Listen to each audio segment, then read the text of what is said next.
Bem-vindo ao Agrocast, seu canal de conteúdo em gestão do agronegócio, com o Antônio Schacker. Meus bons amigos, assistiram a primeira aula de benchmark mortalidade? Muito bom. Se sim, perfeito, continue aqui. Se não assistiram, assista a primeira aula, porque essa série aqui tem uma dependência de uma com a outra. Né? Nesse momento, eu quero colocar para vocês sobre índices técnicos e produtivos. Então a gente separou aqui uma sequência de informações, uma sequência de slides que vão tratar de GMD, vão tratar de lotação, vão tratar de taxa de desfrute, que são índices chaves para que você acompanhe, meça e estabeleça os resultados-alvo para a sua propriedade. Acompanhe a aula, um grande abraço. Meus bons amigos, continuando nossa análise de produção, a gente vai tratar hoje de índices técnicos do rebanho. Falamos já no nosso último encontro aí de mortalidade, e aqui eu quero falar do índice que primeiramente que eu gosto bastante, que é o GMD Global. O GMD Global mede o ganho médio diário de todos os animais presentes na fazenda, não só apenas os animais em recria e engorda, porém das matrizes que ganham peso, inclusive através dos seus bezerros. Então a gente encontra aí a média das propriedades gerando GMD global de 414 gramas, as que mais ganharam dinheiro 448 gramas, as top 30% de GMD global 611 gramas e a estatística demonstrando que a gente pode chegar a 740 gramas cabeça a dia de GMD global. Talvez fique mais fácil analisando um fluxo de operação pecuária. Imagine comigo um sistema de ciclo completo onde eu divido cria de recria e terminação. Quando eu divido cria de recria e terminação, eu tenho todo um processo de 2.000 matrizes, com 75 de desmama, com 1.500 bezerros, metade macho, metade fêmea, uma comercialização de novilhas meio e fundo, o entoure das novilhas cabeceira que vão repor as matrizes, descarte, e aí desmamando os machos, eles vão para recria e terminação. Quando eu analiso esse fluxo de produção, aí os garrotes são recriados a pasto e vão para uma terminação, por exemplo, em confinamento, integração lavoura-pecuária, eu tenho uma análise do meu processo baseado em dois aspectos, a cria e a recria e terminação. Quando eu avalio o GMD global da cria, eu encontro 320 gramas. Se eu simplesmente traduzisse para você, a fazenda tem 320 gramas de ganho, certamente a análise seria que é um índice muito baixo, quer dizer, muito baixo ganho de peso. Mas aqui, para o processo de cria, a gente tem acima de 300 gramas já um índice que atende tecnicamente o processo de cria. Por quê? Porque a vaca não ganha peso. Quando eu vou para a recria engorda, nesse caso, nesse exemplo que eu estou citando, a gente já encontra uma recria engorda de 560 e um GMD global de todos os animais na fazenda, sempre seguindo a média ponderada de 398 gramas.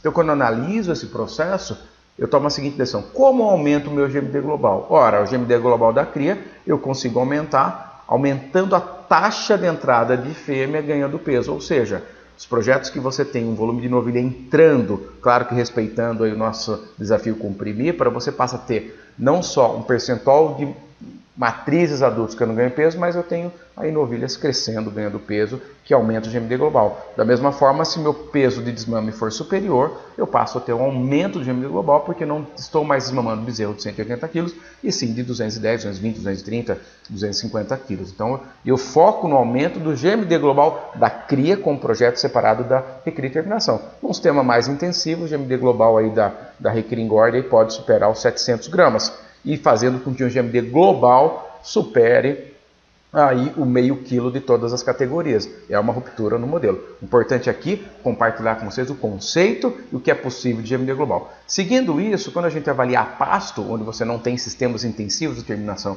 como confinamento, a gente encontrou média 383, que mais ganharam dinheiro 438 e os top 531. Ok? Com um potencial de ganho a pasto médio global do rebanho de 670. Olha que interessante onde a atividade pecuária pode chegar. Quando a gente vai para a produção de arrobas por cabeça, durante muitos anos esse foi um indicador importante da atividade pecuária. Meu animal tem que ganhar 6 arrobas por ano, ou tem que ganhar metade do peso dele. Mas quando a gente foi medir, a gente mede sistematicamente, nós encontramos uma média de 5,1 arrobas, os que mais ganharam dinheiro 5,7, os de maior potencial técnico 7,7, e entendemos aí que a pecuária permite que se produza 9,08 arrobas por cabeça ano.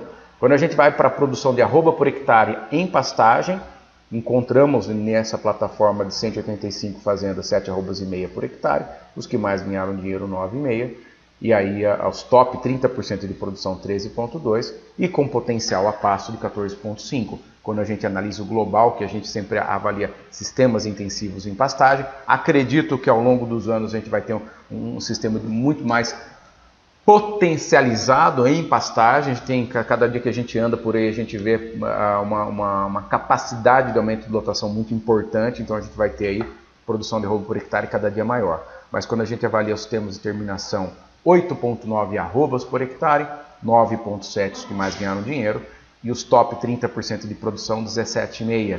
E aí a gente vê como potencial 20 arrobas por hectare. E aí esse potencial baseado neste banco de dados. Se a gente sai um pouco dessa estrutura de dados que nós temos e exercita a tecnologia disponível, a gente tem espaço para muito mais do que essas 20 arrobas por hectare. E aí a gente vai avaliar a lotação, cabeça por hectare. A gente sabe que cabeça não diz muito, mas é uma referência para se ter, afinal, uma cabeça de uma bezerrinha de 170 quilos é uma cabeça, e um touro aí de 800 quilos também é uma cabeça. Mas aqui a gente tem uma lotação de 1,6 na média, 1,8 os que mais ganharam dinheiro, 2,5 os top do índice e 2,26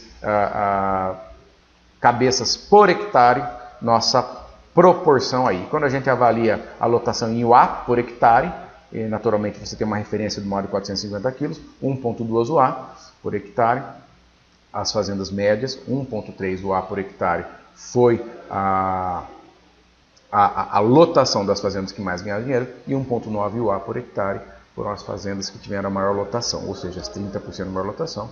E a gente vê aí com muita facilidade números que atendam 2,6 UA por hectare de lotação média anual. Lembrando que aqui sempre são águas e secas, ok?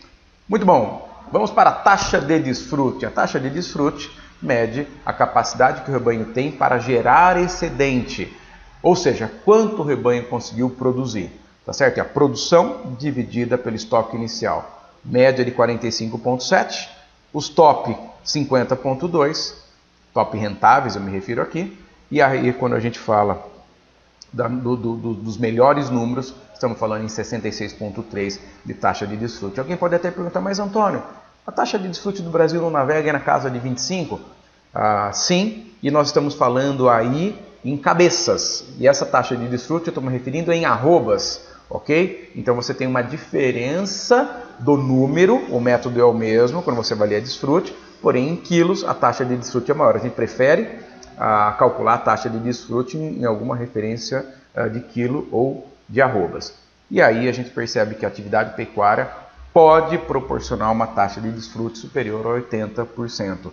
Se você pesquisar bem na sua região, você vai ver fazendas que conseguem aí, ter um giro de estoque superior a 80% até 100% ao ano. Então você vê assim o aspecto. O que fica claro para nós, enquanto a média está em 45, que já é um índice bom frente à média nacional, que a gente imagina que seja um índice inferior a 30. Né? Lembrando que todos os números que a gente trata aqui no nosso canal são números referentes ao banco de dados do Instituto Terra de Métricas Agropecuárias, e a gente percebe que esses números certamente são superiores à média nacional, mas dão um bom indicativo de potencial onde a gente pode chegar. Então, a capacidade para gerar excedente do rebanho das fazendas mais rentáveis foi de 50,2%.